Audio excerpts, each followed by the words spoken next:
Todd Winterhalt, Senior Vice President, Corporate Communications and Corporate Strategy at EDC.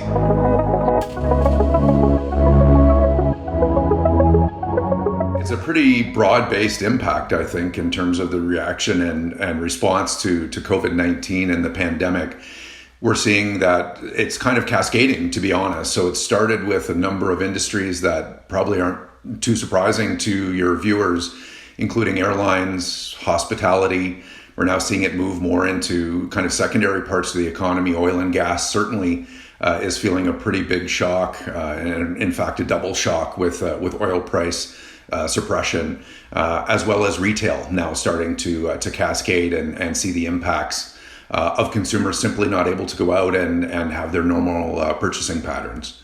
So what started maybe as a fairly isolated impact and very narrowly affecting parts of the economy is now pretty much broad-based, and we're seeing companies of all sizes feeling the impacts. Three of the major challenges facing companies of all sizes right now.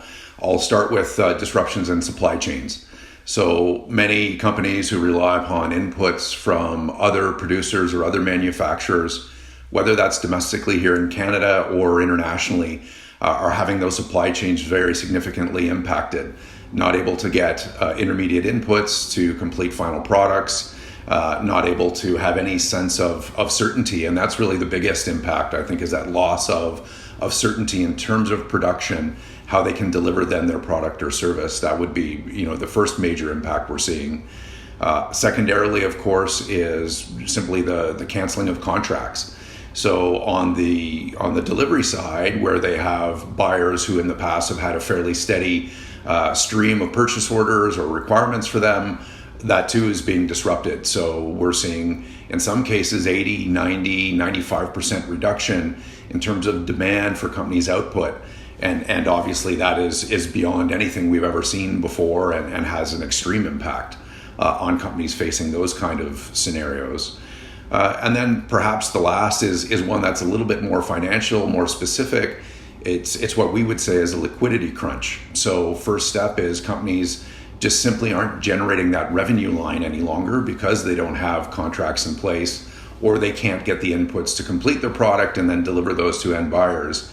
And as a result, while their fixed costs are largely remaining the same, so rent, labor costs, things of that nature, they're just not seeing the revenue to come in to support that. So companies of all sizes are facing that kind of pressure, and that's probably the most immediate impact we're seeing. Reactions to the crisis vary by industry, by company, and by segment. I think that's maybe the most important one. So we're seeing, a much greater impact in some respects from a personal and an entrepreneurial perspective for those who are micro and small size companies who, quite frankly, didn't have months and months of cash runway to execute on their business, but who in some cases, had 3 weeks or maybe a month and a half. And so you're right to suggest that there is a real human impact here as well. It's not just in terms of delivering on contracts or keeping folks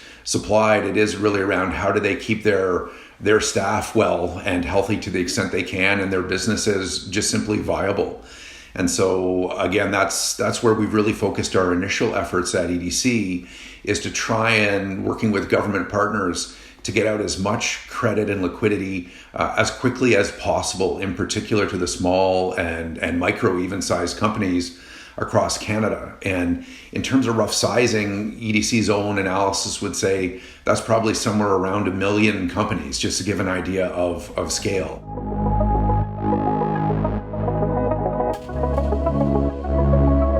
I don't think it's hyperbole to say it's an unprecedented response. Early days, folks were looking for comparisons, as humans do, right? Looking to say, is this similar to what we saw in the Great Recession? Is this similar to how we responded to previous, pandemics or epidemics, SARS and MERS and others of that nature? And I think what's becoming apparent is that the scope and the scale of COVID-19 is really unlike anything we've seen before. And so the response to date from government, I think, has been unprecedented. response from business is similarly feeling that same degree or scale of impact. And so for me, what's interesting and what will be ever more important is actually how all these players interact together to try and deliver, whether it's fiscal stimulus, economic stimulus, or business support. It really is going to have to be something that cuts across public and private sector to try and keep all of those viable businesses pre-pandemic viable post-pandemic. Yeah, I can certainly reflect on EDC's own experience, which has been to be brought into a variety of conversations that the Government of Canada is holding in real time at various levels throughout government with many different departments in terms of trying to structure a very holistic approach to meet the needs that are becoming apparent. And so there are a number of vehicles that have already been launched by the Government of Canada. One is the Business Credit Availability Program, or BCAP for short. That was one of the first announcements that the government made. And in that case, my firm, EDC, as well as our sister Crown Corporation, BDC, have been very much involved in setting up the different products and supports that are available to small and medium-sized Canadian business. And so that's been a very collegial effort, I guess is how I would put that, understanding where the government is looking to go from a policy perspective, and then having the two crowns in EDC and BDC help articulate how we can deliver that. And the most important piece is how we can deliver it quickly to Canadian companies who are really feeling that liquidity crunch. So, specifically, yes, lots of engagement across government. On that BCAP file in particular, there are also several dozen Canadian financial institutions on the steering council participating in that, giving their real live feedback and view from their business clients in terms of how it's impacting them and what some of the needs are. So that's been a very good experience to date. And so there are other government programs that have been announced to try and really help flow funds to them extremely quickly. One, the Canada Emergency Business Account, for example, or CEBA for short, really tries to get, I think it's up to now $40,000 per company into their hands right away to help with some of those fixed costs I explained earlier. And more in the small and the medium-sized space, EDC, in conjunction with our sister crown, BDC, really working on products that leverage the Canadian financial institutions, the banks and the credit unions, already great relationship with their business clients, to get more capacity there to help them do the same. So on the micro side, that Government of Canada program, as I say, roughly $40,000 per company. But when you put together the EDC guarantee program and the BDC co-lending program, that's up to an additional $12.5 million in liquidity for kind of larger companies, still in the small space, small and the mid-sized, up to a total of $20 billion in additional liquidity for the market. So pretty sizable. That number was only $10 billion at announcement. So again, it's changing quickly, reflecting on the size and scope. And so we're finding that that's really the first pain point for most of these companies. And that's where we're feeling like we can really step in very quickly, given our existing relationships with the financial institutions and with a number of these companies and clients, of whom EDC would already have roughly 20,000, to try and provide that support right off the get-go.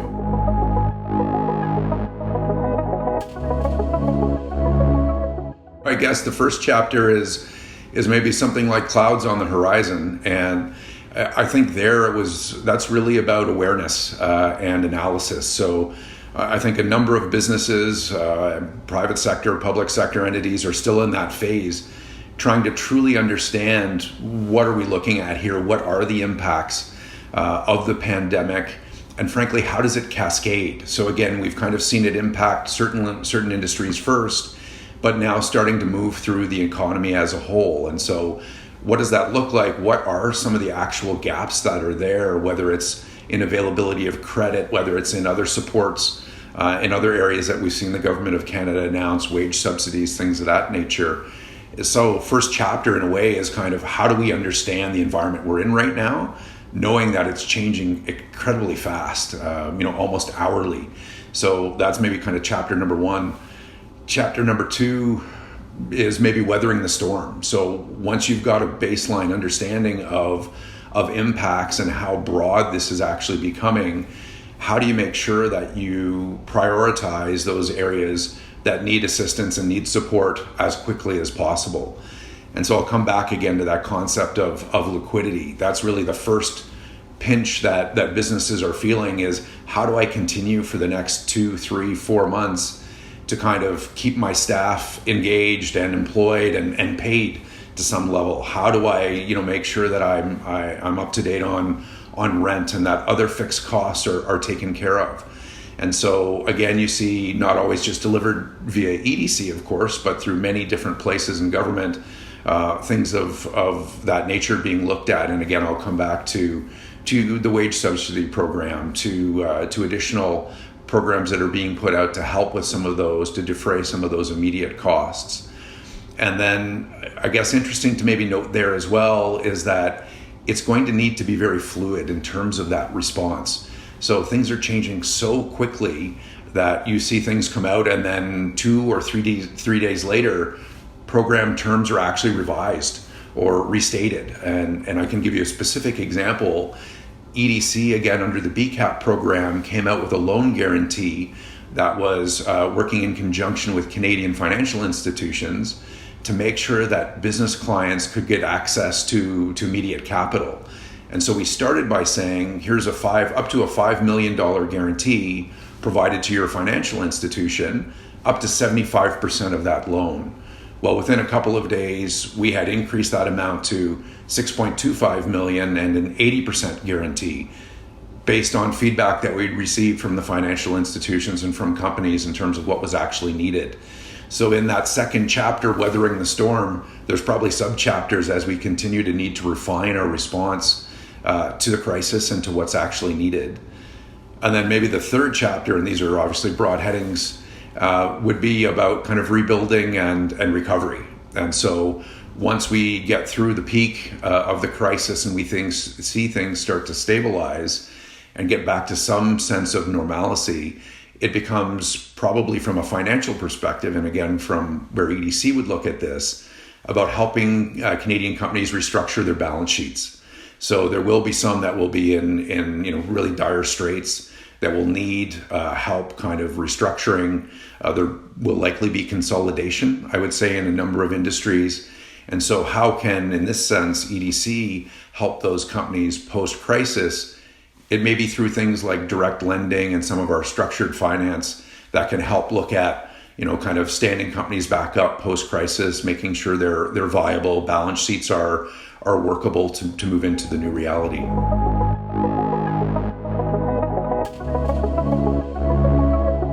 Priority number 1 for us really is to execute on what we've got already established and the programs that have already been launched. To me, one of the big concerns or the potential pitfalls is as the crisis continues to evolve and we continue to change, modify, or add new programs, there's a risk of not executing on any of them as well as you would like. And so again, back to the BCAP program that we've got in place and the loan guarantee in particular that EDC will offer, we've gone out to the banks now, I think it's about a week ago, to start working with them to understand what needs to be in place to deliver on that as soon as possible. And actually beginning now just about 3 days ago, we've gone live with that program, and we've already seen over 60 applications come in through our partner financial institutions for that program.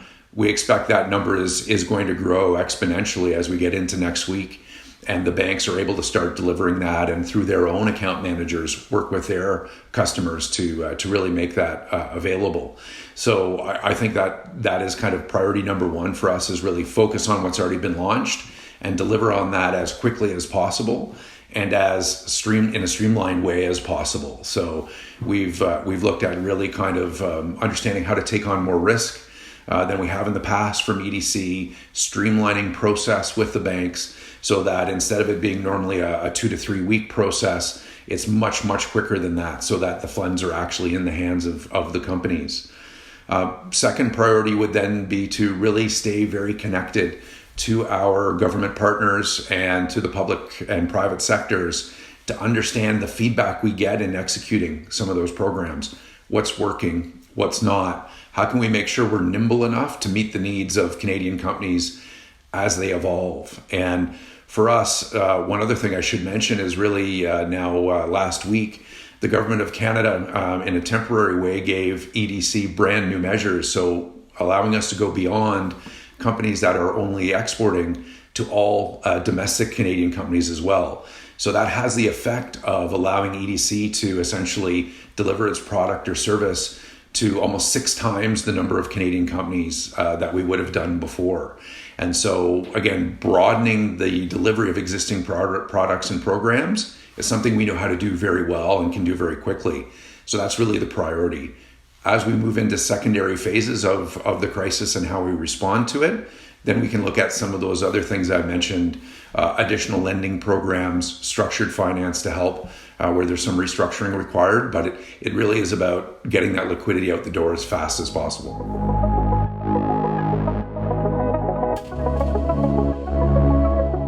I see, seeds of green shoots, let's put it that way, for the future, and that may be around things like really having a much greater understanding of how integrated economies are now, domestically, internationally, across borders and continents, in as much as how fast we see the impacts being felt. So maybe one analogy we can draw, or one lesson that we have taken, if we go back to the tsunami that affected Japan and the impacts there for their auto industry, we really saw how onshoring or reshoring or building redundancies into supply chains was critical.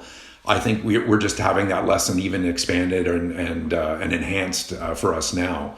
So having single source of supply, sometimes from around the world, and in the case of a crisis such as this one, can make it very, very difficult to execute on your production as a small manufacturer, for example. So building in that sense of redundancy to a supply chain and understanding the impacts that could have, I think that'll be one potential outcome of this that allows us to maybe prepare for the next one or mitigate some risk going forward. I think we're really understanding now that the production and availability of essential goods for Canadians, for Canadian businesses, is critical, and where you have to rely upon the supply chain or that stream of product from halfway around the world or even just south of us in the US, and that gets disrupted, that's really felt immediately. And when it's an essential product or service,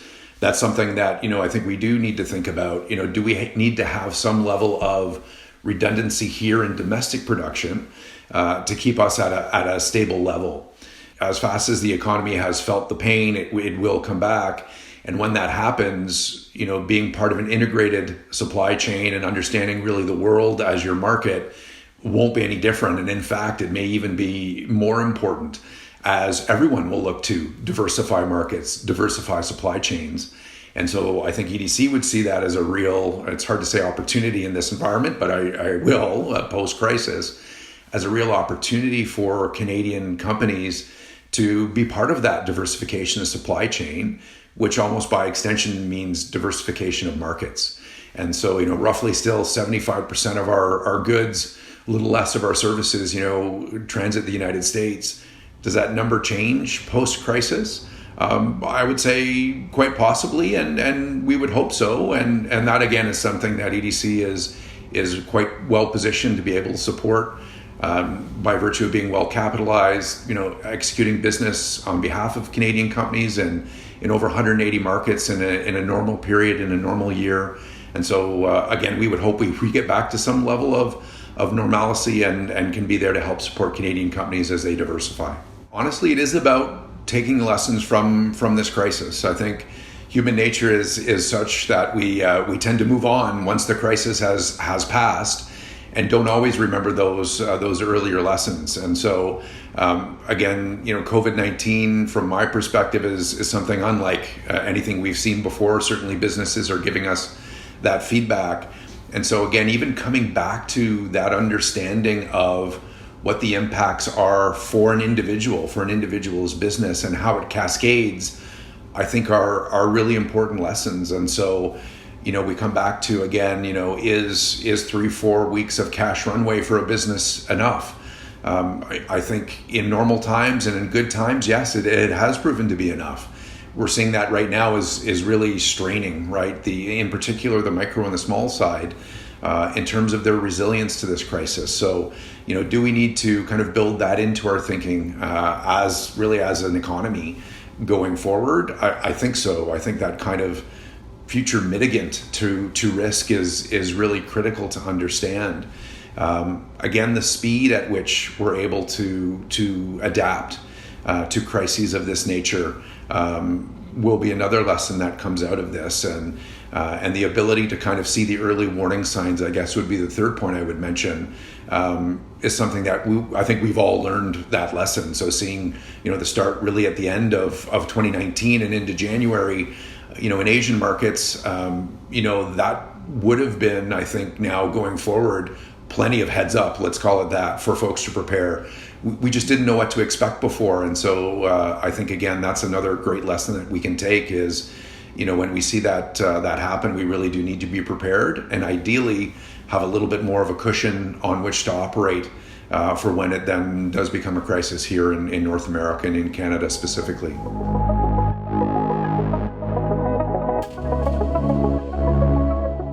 I think that's a great question, and that's almost a philosophical question in a way.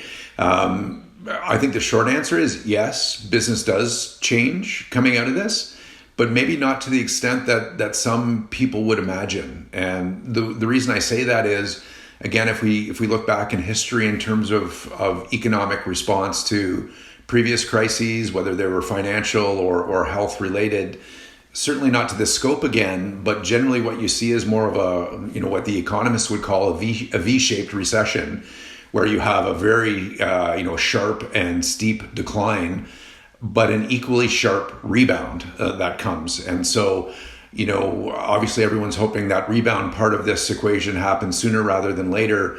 But even if it is later half of this year for the rebound to start, our view would be that certainly into early part of 2021, economy is back to pretty much where it was pre-crisis. And so given that speed of rebound, if that's indeed what happens, I think maybe, the scope of change to business more broadly isn't quite as dramatic as we would see today.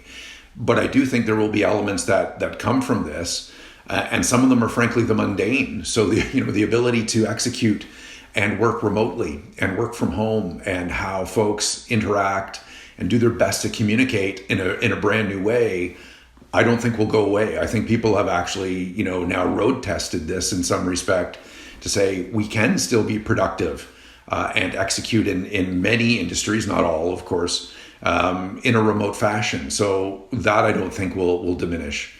Again, going back to the need and the imperative to communicate across segments of the economy, I don't think that will change. So understanding how public and private sector can continue to interact and really provide intelligence one to the other, I think will be something that remains post-crisis and allows, hopefully, policymakers to draw on a whole new set of valuable data than they have in the past. And on the flip side, allows corporate Canada in this sense to really understand the value that whether it's a crown corporation or the federal government more largely can play in helping to mitigate some risks and to respond to issues or crises like these.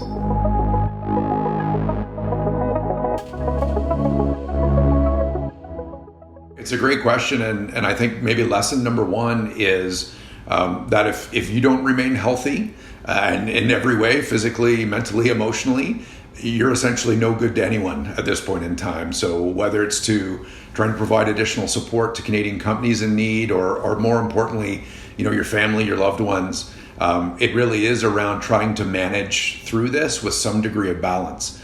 It's easy to put in an 80-hour work week. Working from home, gives you some benefits, but it also means you have the ability to be online and working all the time. And at the same time, you need to be able to connect with that smaller group now that we're able to, which is generally, friends and family in your own little environment. So kind of your own personal health to me is number one. That has to be paramount. Number two, I guess, would be really taking the time to connect. So connect with clients, with counterpart organizations, with peers in your industry. FaceTime, Skype, you name it, do what you need to do. Again, it's easy to get kind of locked into that bubble for those in particular that are not deemed essential and might find themselves, not in any way, shape, or form in terms of a normal business cadence. That's important, I think, to stay connected in whatever way is possible. That would be number two. And then, number three is to make sure that unless you're actually a brain surgeon, you recognize it's not brain surgery, and that you have to give yourself permission to make mistakes, to learn from them very quickly, to be able to go fast, absolutely, to try and help those Canadian companies in our case, but to understand you might not get it right the first time, and that, you learn from that mistake and you improve and you get it right out there as quickly as possible again on your second effort. Those would be kind of the top three for me. I'm Todd Winterhalt, and this is My Future Economy.